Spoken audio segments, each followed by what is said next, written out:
Hello everyone. तो कैसे हैं आप सभी लोग। तो जैसा कि हम लोग यहाँ पर एमटीएस का प्रैक्टिस सेट कर रहे थे, तो ऑलरेडी यहाँ पर पीवाईक्यू के जो हमने 35 आपके यहाँ पर सेट हैं वो करवा दिए हैं। आज हम लोग यहाँ पर 36 नंबर करने वाले हैं और ये बताना चाहेंगे कि ये हमारा जो है आज का सेकेंड लास्ट वीडियो होने वाला है। देन आफ्टर एक वीडियो और हमारा आएगा एंड आपका जो होगा 2023 सारा जो पीवाईक्यू होगा वो यहाँ पर ओवर हो जाएगा। Then after we will start 2022 previous year questions. चलिए शुरुआत करते हैं बिना टाइम वेस्ट के। बस आपको लाइक कर देना है वीडियोस को और देखते हैं आज आपके कौन कौन के क्वेश्चन यहाँ पर हैं। पहला क्वेश्चन आपका देखिए यहाँ पर आ चुका है। Who started the chemical revolution in 18th century by naming oxygen and helping to organize chemical nomenclature। यानी कि 18वीं जो शताब्दी थी हमारी, उसमें जो है यहाँ पर रासायनिक क्रांति किसने शुरू करी हुई थी। यानी कि रासायनिक नामकरण और जो रासायनिक क्रांति थी वो किसके द्वारा शुरू करी गई, जो कि ऑक्सीजन का नामकरण करके। तो यहाँ पर आपका पहला ऑप्शन दिया हुआ है एंटोनियो लॉरेंट लवाइजिए। तो यहाँ पर आपका एंटोनियो जो आपका लॉरेंट है राइट आंसर हो जाएगा। इससे आपको क्या याद रखना है कि अगर आपसे ये पूछे कि आपका जो है रासायनिक क्रांति की शुरुआत किसने करी, तो आपका एंटोनियो लॉरेंट हो जाएगा। कब करी हुई थी, तो ये 18th सेंचुरी में थी, 18वीं शताब्दी में थी। एंड ऑक्सीजन का जो नामकरण है यानी कि यहाँ पर नॉमिनेशन जो है ऑक्सीजन का वो भी इन्होंने किया हुआ था। बाकी अगर ऑक्सीजन की खोज की बात करें, और हाँ एक चीज़ और याद रखेंगे आप लोग, मॉडर्न जो केमिस्ट्री यानी मॉडर्न जो केमिस्ट्री है, फादर ऑफ मॉडर्न केमिस्ट्री के कौन है यहाँ पर, तो यहाँ पर आपके एंटोनी लॉरेंट को भी क्या जानते हैं हम लोग, फादर ऑफ मॉडर्न केमिस्ट्री के भी नाम से जानते हैं। यानी कि आधुनिक जो हमारी रसायन विज्ञान है उसके पिता हैं। और अगर ऑक्सीजन की बात करें तो ऑक्सीजन की जो खोज करी हुई थी वो प्रीस्टले ने करी हुई थी और ये ईयर था आपका 1774।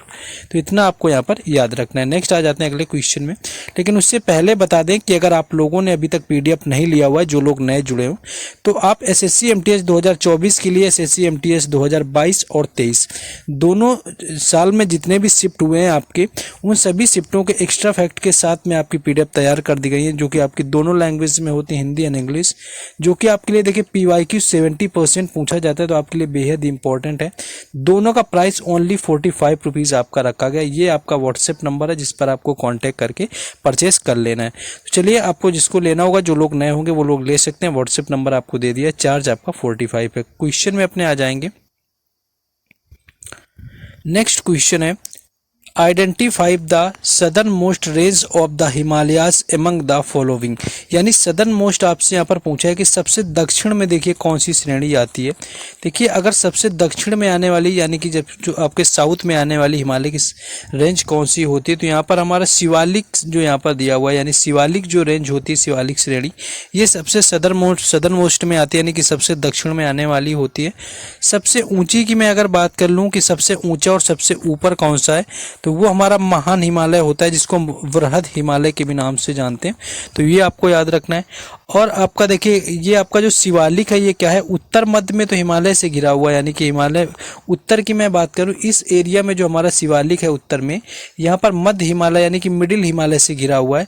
और वहीं दक्षिण में बात करें तो यहाँ पर सिंधु गंगा से आपका घिरा हुआ है और यहाँ बीच में हमारा शिवालिक आ जाता है। नेक्स्ट आगे क्वेश्चन है। नेक्स्ट क्वेश्चन है, what is the main purpose of bank statement. तो देखिए मेन पर्पज अगर बैंक स्टेटमेंट की आपकी बात करी जाए तो आपको पता होगा कि बैंक स्टेटमेंट आपका क्या होता है कि बैंकिंग उत्पादों का विज्ञापन, एडवर्टीजमेंट से तो कोई मतलब नहीं, दूसरे खाते में धनराशि स्थानांतरित करना, कोई ट्रांसफर से भी कोई लेना देना नहीं होता स्टेटमेंट का। आय और व्यय पर नजर रखना, यानी कि ट्रैकिंग इनकम एंड एक्सपेंसेस, यानी कि जो हम खर्च करते हैं और जो हमारी आय होती है वो हमारे क्या होता है, बैंक स्टेटमेंट में आपका पूरी तरह से मेंशन होता है, जिसमें कि हम आसानी से समझ सकते हैं कि कितना पैसा हमारे अकाउंट में आया हुआ है और कितना हमने खर्च किया हुआ है। तो ये हमारा मेन पर्पज होता है, जो कि बैंक स्टेटमेंट का ऑप्शन 3 यहाँ पर राइट आंसर हो जाएगा। नेक्स्ट आगे क्वेश्चन है, अमन सहरावत जो है, Aman Sehrawat become the first Indian to win a gold medal in a world wrestling championship in which category. यानी कि यहाँ पर ये दिया हुआ है कि किस कैटेगरी के अंदर यहाँ पर जो है अमन सहरावत पहले भारतीय बने जिन्होंने वर्ल्ड लेवल पर जो बॉक्सिंग चैंपियनशिप होती है उसमें गोल्ड जीता हुआ था। तो ये अंडर 23 में खेलते हैं। अंडर 23 इसका राइट आंसर हो जाएगा ऑप्शन सी। बाकी इनके खेल की अगर कैटेगरी पूछी जाए तो खेल की जो कैटेगरी है वो 57 kg कैटेगरी है। 57 कैटेगरी के अंदर क्या है कि इन्होंने गोल्ड जीता हुआ है अमन सहरावत ने। एंड अंडर 23 वाली ये हमारी जो थी आपकी वर्ल्ड लेवल की बॉक्सिंग चैंपियनशिप थी, ये भी चीज़ याद रखना है। और ये कहाँ पर हुई थी, आपके जैग्रेब ओपन कुश्ती चैंपियनशिप बोलते हैं, ये जैग्रेब में हुई थी, जैग्रेब इसको बोलते हैं, जैग्रेब ओपन कुश्ती आपकी कुश्ती जो चैंपियनशिप थी। तो आप यहाँ से 3 पॉइंट याद रखिए। अमन सहरावत का जो रिलेशन है वो कुश्ती यानी कि रेसलिंग से अंडर 23 में भी खेलते हैं। इन्होंने गोल्ड जीतने वाले पहले भारतीय बने जिन्होंने वर्ल्ड जो बॉक्सिंग चैंपियनशिप थे, रेसलिंग चैंपियनशिप जिसको बोलते हैं, उसके अंदर जीता हुआ था। बॉक्सिंग यहाँ पर बोल रहे हैं, रेसलिंग चैंपियनशिप के अंदर यानी कि जो कुश्ती चैंपियनशिप थी उसके अंदर इन्होंने गोल्ड जीता हुआ। नेक्स्ट आगे question, Anand Math is a famous novel which was written by Bankim Chandra Chatterjee, यानी कि आनंद मठ है जो जिसको बंकिम चंद्र चटर्जी ने लिखा हुआ है, इसको किस लैंग्वेज में लिखा गया है, यहाँ पर लैंग्वेज आपकी पूछी गई है। बंगाली इसका राइट आंसर हो जाएगा, यानी कि बंगाली लैंग्वेज में जो है आनंद मठ लिखी गई है। एंड लिखी किसने, बंकिम चंद्र चटर्जी। और इसी जो आनंद मठ है इसी से वंदे मातरम लिया गया। अगर आपसे पूछे कि वंदे मातरम कहाँ से लिया गया है तो वंदे मातरम यहाँ से लिया गया है, आनंद मठ से। और बंगाल में जब बंगाली लैंग्वेज में ये लिखी गई थी 1882 में, यानी कि 1882 के टाइम इसको बंगाल में लिखा गया, क्योंकि इसको मूल रूप से यानी कि 1870 की मैं बात करूँ तो इस टाइम इसको संस्कृत में लिखा गया था। ये भी याद रखना है कि इसके बाद इसको बंगाली में लिखा गया है। बाकी नेक्स्ट हम लोग आगे बढ़ते हैं। नेक्स्ट क्वेश्चन है, Konark dance festival is held every year since 1986 in Konark between, यानी कि जो कोणार्क नृत्य महोत्सव है ये कब आपका आयोजित किया जाता है, आपका किया जाता है 1986 से। तो इसका जो आयोजन होता है वो 1 से लेकर के 5 दिसंबर के बीच में कोणार्क जो डांस फेस्टिवल होता है उसको किया जाता है। और एक और चीज़ याद रखेंगे, तो पहली चीज़ तो 1 से 5 दिसंबर के बीच में होता है। और इसकी शुरुआत जो हुई थी वो 1986 में, यानी कि पहली बार इसकी शुरुआत जो करी गई वो 1986 में। और कल का जो मैंने आपको सेट करवाया हुआ था उसमें एक ऐसा ही क्वेश्चन था कि राजगीर महोत्सव आपसे पूछा गया था कि जो राजगीर महोत्सव है ये राजगीर महोत्सव किस राज्य का है। तो राजगीर जो महोत्सव था वो बिहार का था। एंड वो भी पहली बार जो सेलिब्रेट किया गया राजगीर महोत्सव जो फेस्टिवल था वो भी 1986 में किया गया। और 1986 से क्या इंपॉर्टेंट बनेगा कि पंडित जो बिरजू महाराज थे इनको पद्म विभूषण दिया गया था 1986 में। एंड कुछ साइट रही हुई थी जिनको 1986 में क्या किया गया था कि जिनको 1986 में यूनेस्को में आपका शामिल किया गया था। तो ये थे आपके, एक तो थे हम्पी के स्मारक और दूसरे थे आपके मैं बात करूं फतेहपुर सीकरी। तो इनको भी यूनेस्को में क्या किया गया था आपका 1986 में शामिल किया गया था। तो इतना आप लोग याद रखेंगे। नेक्स्ट आगे क्वेश्चन है, नेक्स्ट क्वेश्चन है, popular Bollywood actress Kriti Sanon is related to which dance. देखिए यहाँ पर कृति सेनन की बात करूँ तो ये जो रिलेटेड है ये कथक डांस से रिलेटेड है। और दूसरी मैं चीज़ बोलूँ, कथक से जो अगर और लोग अगर आपसे पूछ लेते हैं मान लो कथक से कौन रिलेटेड है, तो माधुरी दीक्षित की मैं बात करूं तो इनका भी रिलेशन कथक से ही हो जाएगा। एक्चुअली कथक डांस में क्या है कि जब कोई फिल्म वगैरह बनती है और उसमें डांस की ज़रूरत होती है तो इनको कोरियोग्राफ किया जाता है, जिसके अंतर्गत कोई आपका सीख लेता है। मान लीजिए कथक सीखता है, कोई भरतनाट्यम सीखता है। जैसे मैं शिल्पा शेट्टी की बात करूँ तो शिल्पा शेट्टी का रिलेशन हो जाएगा भरतनाट्यम से। यहाँ पर कृति सेनन का है आपका कथक से। माधुरी दीक्षित का भी देखिए कथक से, क्योंकि माधुरी दीक्षित के टाइम पर क्या था कि इनकी एक मूवी आई थी आपको शायद याद हो, देवदास के नाम से। और देवदास में जो है इनको पंडित बिरजू महाराज ने कोरियोग्राफ किया हुआ था, यानी इस मूवी के लिए जो है कोरियोग्राफर का काम किया हुआ था आपका बिरजू महाराज ने, देवदास ने। और अभी आपने बाजीराव मस्तानी मूवी आई हुई थी 2016 के टाइम थे, आई थिंक 2016 में आई थी एक, उसमें सांगथम मोहे लगा दो रंग, उसके लिए भी कोरियोग्राफर का काम जो है पंडित बिरजू महाराज ने किया हुआ था। तो आई थिंक दीपिका पादुकोण का वो सॉन्ग था, तो दीपिका पादुकोण का भी रिलेशन अगर आपसे पूछ ले तो कथक से हो जाएगा। तो स्पेशली मूवीज के लिए होता है तो वहीं से इनका रिलेशन बन जाता है। नेक्स्ट आगे है yorker, the word yorker is related to which sport. तो अगर मैं यॉर्कर की यहाँ पर बात करूँ तो यॉर्कर जो हो जाएगी वो क्रिकेट से रिलेटेड हो जाएगा आपका। यॉर्कर के साथ में आपको याद रखना है LBW अगर आपसे पूछे तो ये भी क्रिकेट से हो जाएगा। गुगली आपसे एक बार पूछा गया था, गुगली अगर आपसे पूछे तो ये भी क्रिकेट से हो जाएगा। वाइड बॉल अगर आपसे पूछे तो ये भी हो जाएगा। बाउंसर आपसे पूछे तो भी क्रिकेट से हो जाएगा, ये आपको याद रखना है आपका। नेक्स्ट हम लोग आगे बढ़ते हैं। नेक्स्ट क्वेश्चन हमारा आगे आ चुका है, tribal dancer and singer Arjun Singh Dhurve of has been awarded the Padma Shri by the year 2022 यानी कि 2022 में अर्जुन सिंह धुर्वे को पद्मश्री दिया गया। पहली चीज़ तो ये इंपॉर्टेंट। अर्जुन सिंह धुर्वे जो है वो किस स्टेट से रिलेटेड है, तो एमपी यानी कि मध्य प्रदेश से इनका रिलेशन है अर्जुन सिंह धुर्वे का। और ये किस डांस और संगीत यानी कि म्यूजिक से रिलेटेड है, तो बैगा डांस आपको याद रखना है, यानी कि बैगा नृत्य हो गया और बैगा लोकगीत हो गया, इन दोनों से रिलेशन है अर्जुन सिंह धुर्वे का, जो कि मध्य प्रदेश से आते हैं। ये आपको याद रखना है, जिनको 2022 के अंदर पद्मश्री मिला। एंड कुछ और डांस आपको याद रखना है, जैसे कि राई डांस अगर आपसे पूछ लिया जाए तो भी एमपी का हो जाएगा। मटकी डांस अगर आपसे पूछ लिया जाए तो ये भी आपका एमपी का होता है। लोक रंग महोत्सव अगर आपसे पूछ लिया जाए, लोक रंग फेस्टिवल, तो ये भी क्या होता है, एमपी का होता है। सबसे ज़्यादा अगर यहाँ पर टाइगर रिजर्व की बात कर ली जाए कि सबसे ज़्यादा टाइगर रिजर्व कहाँ पर है, तो ये भी मध्य प्रदेश में हो जाएगा। कालिदास सम्मान किस राज्य के द्वारा दिया जाता है, तो कालिदास सम्मान जो दिया जाता है वो भी मध्य प्रदेश के द्वारा। तानसेन पुरस्कार ये भी किसके द्वारा दिया जाता है, तो ये भी मध्य प्रदेश सरकार के द्वारा दिया जाता है। नेक्स्ट आगे क्वेश्चन है,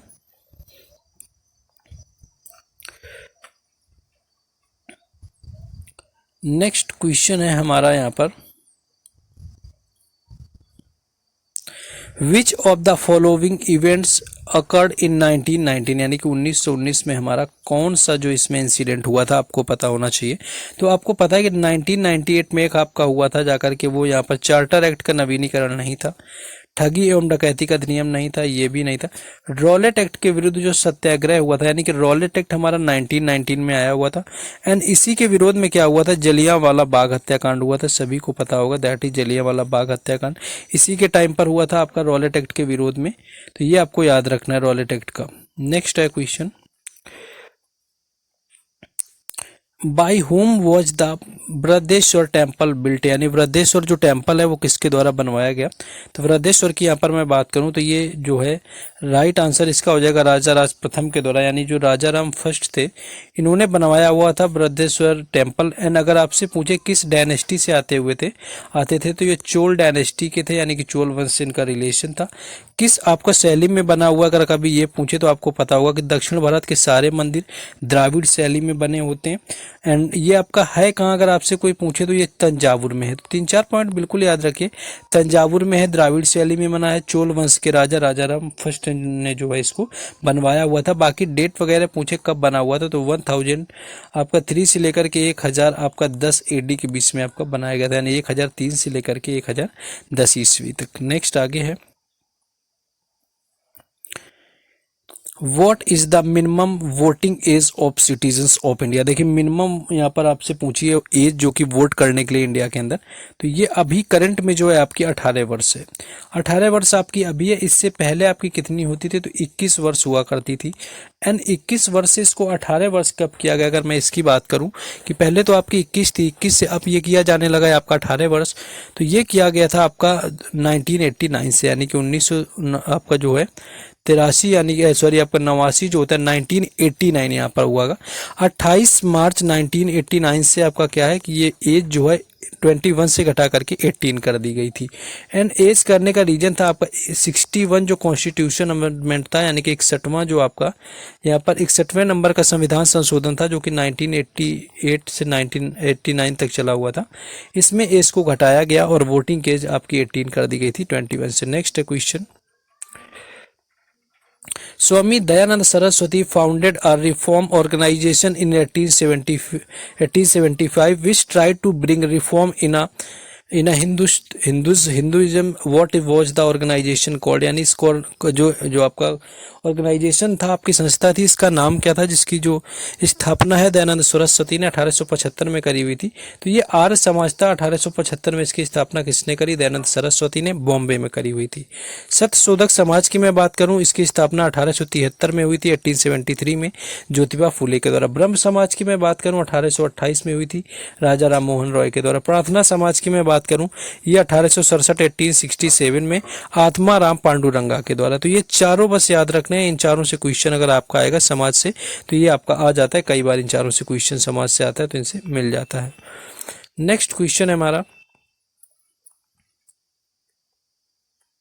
नेक्स्ट क्वेश्चन आ चुका है यहाँ पर, ये क्वेश्चन कुछ ज़्यादा ही बड़ा हो गया लगता है। ये क्वेश्चन है, which of the following statement is not the correct about the direct directive principles of state policy यानी डीपीएसपी के अकॉर्डिंग इनमें से कौन सा आर्टिकल हमारा सही नहीं है। पहला है पुरुष और स्त्री और बच्चों के लिए उपयुक्त रोजगार और कार्य का स्वच्छ वातावरण सुनिश्चित। देखिए कार्य के लिए बच्चों की कोई यहाँ पर जरूरत नहीं होती, चिल्ड्रन को काम में नहीं लगाएंगे, पहला आपका रॉन्ग हो गया। दूसरा है कुछ हाथों में संपत्ति के संकेतन को रोकने के लिए आर्थिक व्यवस्था को पुनर्गठित करना, ये भी हमारा नहीं होगा इसमें। नेक्स्ट है स्त्री और पुरुषों के जो आपका है स्त्री और पुरुषों के लिए क्या आपसे पूछा था।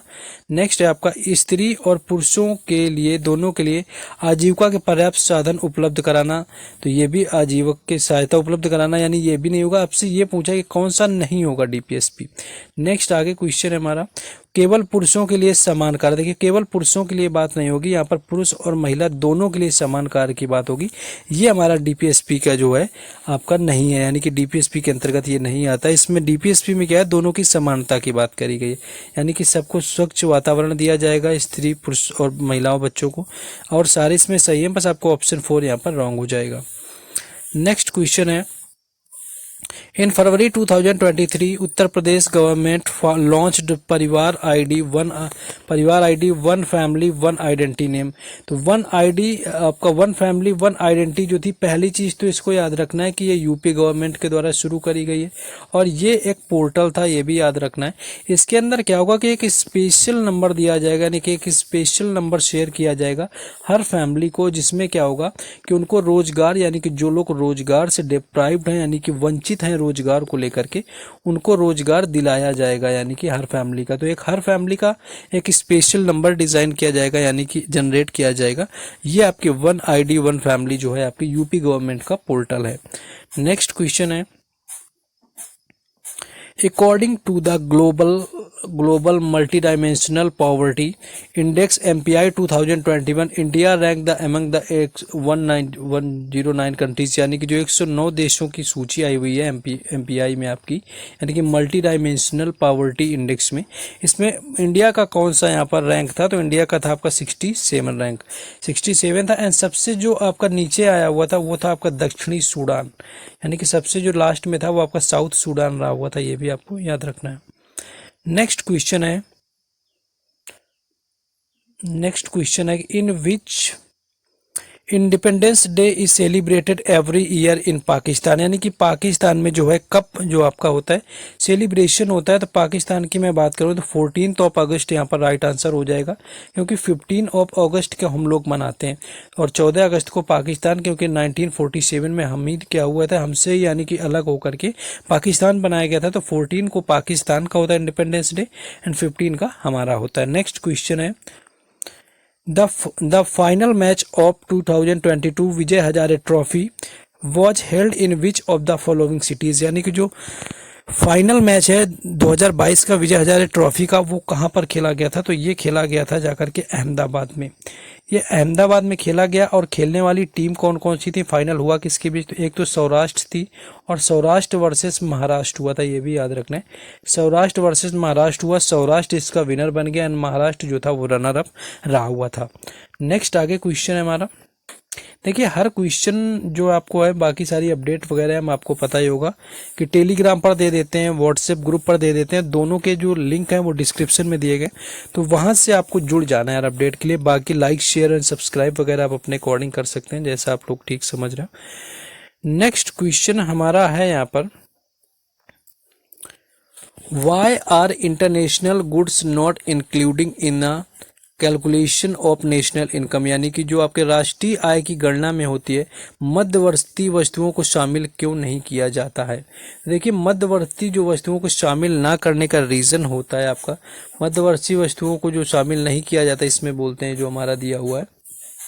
तो आपको पता होगा कि जो हम जीडीपी काउंट करते हैं, हमारी जो नेशनल जो हम यहाँ पर इनकम होती है उसमें जो हमारे इंडिया के अंदर आपका होता है उसको हम कैलकुलेट करते हैं, उससे बाहर की जो होती है इनकम वगैरह उसको कैलकुलेट नहीं करते। तो ऑप्शन 3 देखिए, तो महज जो आपकी मध्यवर्ती वस्तुएं हैं उनका उत्पादन देश की सीमाओं के भीतर नहीं किया जा सकता, यानी international goods are not produced within countries border. तो ऑप्शन 3 यहाँ पर राइट आंसर हो जाएगा, यानी कि जिनका जो प्रोडक्शन है इंडिया के अंदर हमारे देश में नहीं होता है बाउंड्री के अंदर, उसको हम काउंट नहीं कर सकते हैं। नेक्स्ट क्वेश्चन है हमारा, निम्न में से कौन सा कथन प्रधान अग्री वलय से आपका सबसे अच्छा संबंधित है, यानी कि कौन सा कथन है जो आपका प्रधान अग्री वलय यहाँ पर दिया हुआ है। Which of the following statement best related to the, आपको जो यहाँ पर दिया हुआ है, यहाँ पर जो आपका अग्री, आपका प्रधान अग्री वाला दिया हुआ है, ये आपका किससे रिलेटेड है। तो इसकी मैं रिलेशन की बात करूँ तो ये आपका ज्वालामुखी से रिलेटेड होता है, यानी कि ज्वालामुखी और भूकंप के लिए जो होता है हमारा कथन प्रधान अग्री वलय जाना जाता है। तो ये क्वेश्चन थे, मैंने आपका सेकेंड लास्ट वीडियो था, आपका एक लास्ट वीडियो और बाकी रहेगा, वो मैं ट्राई करूंगा कि वो लास्ट वीडियो 30 जून को अपलोड करूं, यानी कि 30 जून को वो लास्ट वीडियो आएगा जहां से आपके 2022 के सारे PYQ समाप्त हो जाएंगे एंड उसके बाद 2022 के हम स्टार्ट करेंगे, यानी MTS एग्जाम को काफ़ी टाइम है। उसके बाद मैं टॉपिक वाइज जो होगा वो मैराथन भी ले लूँगा, जो कि टॉपिक वाइज आपके रहेंगे, तो उस चीज़ को भी याद रखना, टॉपिक वाइज हम उसको लेते रहेंगे। और उसके बाद आपका क्या हो गया, टॉपिक वाइज मैराथन हो जाएंगी एंड उसके बाद हम लोग क्या देख सकते हैं यहाँ पर अपना, हाँ बाकी आपका इंग्लिश का भी देख लेंगे, आपका एंटोनिम्स, सिनोनिम्स, इडियम्स जो होगा वो उसको भी लास्ट में देख लेंगे 1 मंथ। कुछ इंपॉर्टेंट रूल्स जो आपके 2022 और 23 में MTS में पूछे गए उनको भी देख लेंगे। तो ये था आपका, बाकी लास्ट वाला आ जाएगा जो लास्ट वीडियो बचा हुआ है। देन तब तक आप लोग लाइक शेयर एंड सब्सक्राइब वगैरह कर सकते हैं। बाकी जो टेलीग्राम चैनल और व्हाट्सएप ग्रुप है उसके लिंक डिस्क्रिप्शन में, then go and must join them. Thank you.